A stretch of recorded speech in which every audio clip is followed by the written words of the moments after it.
Hello guys, in this quick video I'm going to show you how to check your Reels watch history on Facebook. Typically means the videos you have watched on Facebook. Facebook have made it easier for you to see your watch history, just like YouTube. In this video I'm going to show you how to see that. Open your Facebook app, click on the Reels icon, click on it. It will take you to the Reels. Now what you have to do is to click on the three dots at the top right corner. Now click on history. And here you're going to see Reels you have watched. When you scroll down, you're going to see all the videos you have watched on your Facebook account.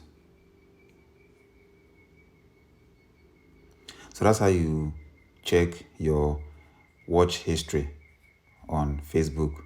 That's all for this video. See you guys in the next one.